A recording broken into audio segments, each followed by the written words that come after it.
The 10th Circle is the story of Daniel Stone, who grew up as the only white boy in a native Eskimo village where he was teased mercilessly for the color of his skin. He fought back, stealing, drinking, and robbing his way out of the Alaskan bush, where he honed his artistic talent, fell in love with a girl, and got her pregnant. To become part of a family, he reinvented himself, and when we meet him 15 years later at the start of the book, he's a stay-at-home dad, a comic book artist who gets all that old rage out on the page instead.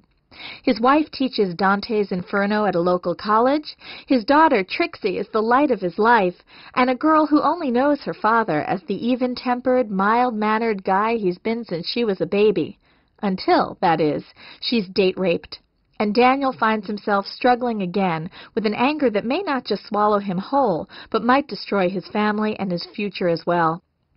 The 10th Circle looks at that moment when being a good parent means letting go of your child, when a child learns that her parents aren't superheroes.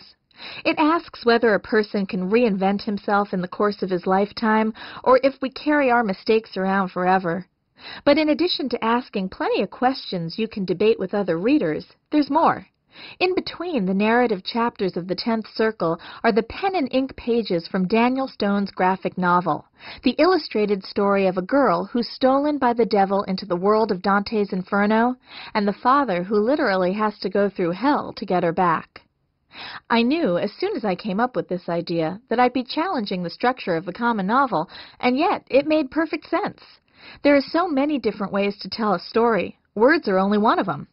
Plus, at one point, all books used to be illustrated, not just children's books. We know from photographs and film that images are just as worthy when it comes to telling a story, so why not combine the two? Easier said than done. For example, I can't draw graphic novels. I turned to an expert in the field, Jim Lee. Most people in the comics industry know him as a celebrated penciler, but I knew him as the kid who lived across the hall from me at college. He found me a young artist named Dustin Weaver, who would help me reimagine Daniel's art into a breathless ride and also give a glimpse into his character. All I had to do was write a script for him to work from. Again, easier said than done. It's been said that the average 13-year-old boy knows more about comics than a professor of history knows about history, but I was never a 13-year-old boy. I took a crash course in the history of comics from my own preteen son, Jake, and from Jim Lee. My next task involved rereading Dante's Inferno so that I'd know where this comic book had to travel. The last time I'd gone through the epic poem, I was in college and must have had more brain cells, so out of solidarity, here's a crash course. Dante was a guy going through a midlife crisis in the 1500s, and the Inferno is his look at what makes people sin and what the appropriate punishment is. According to Dante, there are 9 levels of hell. The upper levels are reserved for lesser punishments, gluttony, sloth, and, interestingly enough, adultery. Then come the violent, suicides and murderers. Punishments fit the sin. False prophets walk around with their heads twisted on backward. Adulterers are joined together, unable to consummate their passion, but also unable to get away from each other. The deeper you get into hell, the colder it gets. No fire and brimstone. And the very worst thing you can do, in Dante's opinion, is betray someone. The devil is the baddest of the bad. After Lucifer argued with God about whether or not humans should have free will, he mounted a little rebellion and lost, tumbling all the way down to the 9th Circle, where his punishment again fits his crime. He's frozen up to his waist in a lake of ice, unable to move. I began to imagine a story of an ordinary father whose daughter gets kidnapped by the devil's henchmen. As this dad fights his way through hell to find her, he discovers that he can change into nearly any animal he needs to do battle, but each time a transformation happens, a part of him remains a little bit beastly.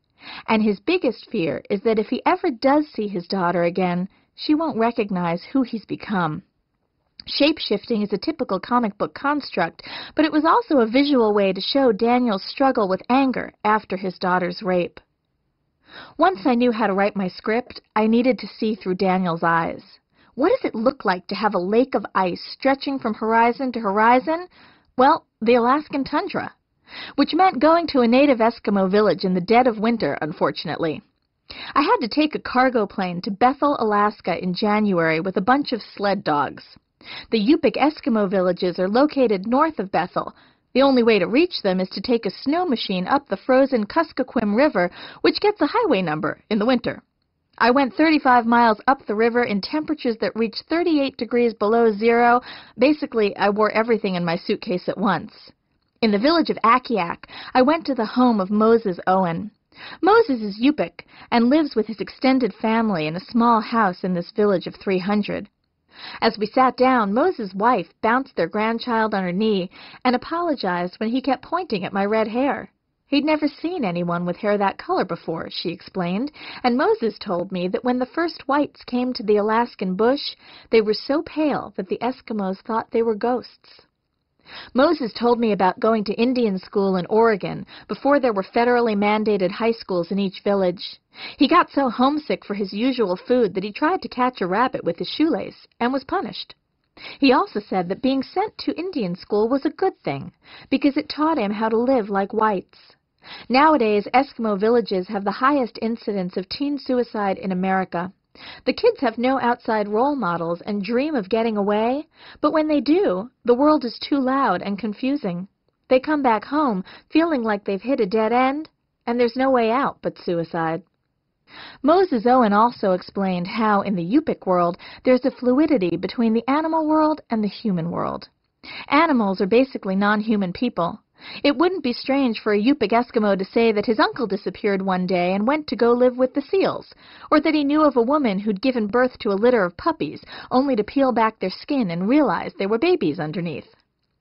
Finally, he told me how the Upic believe words have remarkable power. To them, thought is just as important as action. Just because a word isn't said doesn't mean it isn't received. So if you go off to hunt caribou thinking about the prey, the caribou will hear you and know you're there. Likewise, you'd never try to change someone's mind by putting your words into it. So if you want your friend to come hunting, you might say, "Hey, tomorrow's going to be a great day to hunt." It's up to him to figure out that this is an invitation. Asking him outright would be incredibly rude. Often at Upic town meetings, someone will throw out an idea and everyone else will sit quietly for 2 hours or so, just mulling over it. To the Upic, silence is an action, and words can be weapons, and you don't have to speak a wish for it to come true.